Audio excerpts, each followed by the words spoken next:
Hey everyone, Megan O'Leary here, joined by Nate Diaz, who takes on Conor McGregor this Saturday night at UFC 196 in the main event. Nate, this has been a crazy 2 weeks for you. Yeah, it's crazy. Popped up on me quick. How did you get the news that you were possibly fighting Conor, and then how did you find out you were fighting Conor? I'm always finding out that I'm possibly fighting Conor. You know, they call me.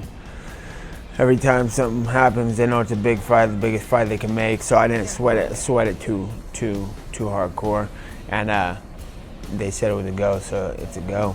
Originally, he was going to fight Rafael Dos Anjos at 155, who's the current champ. He got injured. So then they call you. The fight's still at 155. How does it get moved up to 170?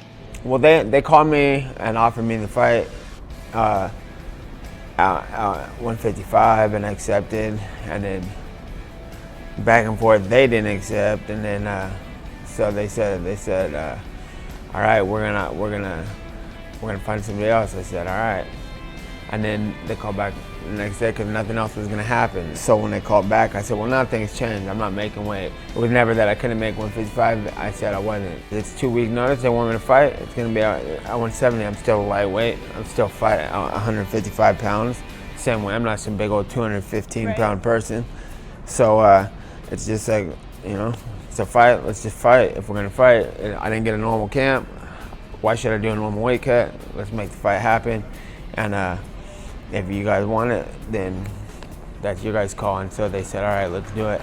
What was that LA press conference like for you? Because obviously people were really entertained by it. They really enjoyed everything both of you had to say. But for you, is that fun? Is that stressful? Is that something you could care less about? It was all good. I had a lot of support there. Everybody, yeah, you know, people were right there. And people came there with some Conor fan base, and then they started changing because I put them up on game like, this is America, and you got over here going for the Irish dude. That's all good, but are you sure you want to represent where you come from? And I saw some of the crowd changing, and besides that, it was all good. Like it was just, it's a press conference, you know. He tries to run the show on people, and it's like I don't think there's much to say, you know. There's not much to say, you know. He's gotta look at what I do and recognize that it's real, and I'm not falling into this that he's trying to push off on everybody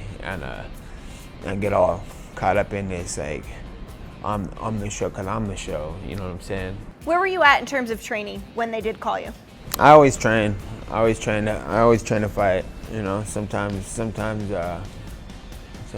training harder when I'm not fighting, just because I don't have too many hobbies. All I do is train. I've been sparring besides on a lot of high level boxing. My jiu-jitsu credential is pretty good because of the people I train with. If I ain't got nothing to do, I'll be at the gym, and there's really not a lot to do. So the fight came up, and it's time to go. It's time to go.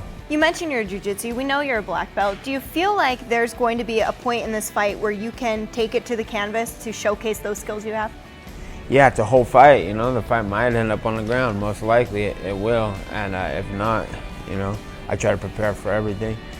And yeah, I come from a really strong lineage of jiu-jitsu. I come from Cesar Gracie jiu-jitsu, Half Gracie jiu-jitsu. We competed with our teams my whole jiu-jitsu career. I did a lot of jiu-jitsu competition, won multiple open weight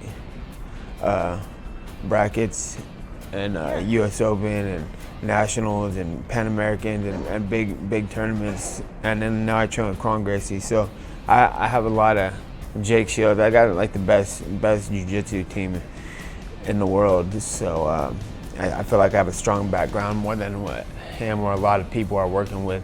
You obviously feel comfortable no matter where it's going to go. Let's talk about the matchup on the feet. You actually have the height and reach advantage, which will be new for Conor. He doesn't usually face anyone in that featherweight division that has any height on him or any reach on him. So do you feel like that's going to throw him off his game a little bit? Yeah, we're going to have to watch and see. But yeah, he's short, he hits hard, he comes in low and tries to throw his punches. And he used to fighting people who are 5'5", 5'4", 5'6", and all the guys I'm fighting are his height. So we're gonna have to get in there and see. I think we're dealing with a different opponent, different ball game, different different world now. So we'll see what happens. Do you feel like that Diaz style of coming forward and constantly throwing punches, constantly pressuring the opponent is going to get you the victory? I think a lot of things will give me the victory, so we'll see what happens. You know, I've been in a lot of big fights and big things. Obviously not this big. It's a high profile fight. Everybody's watching. So, but I've been in big shows. You know, I fought on the biggest cards there are. I've been through all this, so it's just time to get to work and make sure everything goes right. I know that you've got a good crew around you though this week. You've got a whole lot of people here. Yeah, I got a whole mob here. That's only like a 50th of them. They're coming in hot, and you know, it's good to have people represent for me, and I want to do well and represent for them and my team, just like the way all of them represent for me. So, came here. I work hard always, and I'm here to get the job done. Excellent. Well, best of luck to you, Nate. We are so looking forward to this fight. I personally can't wait for the press conference. This is going to be a really fun one. Good luck on Saturday. Thank you.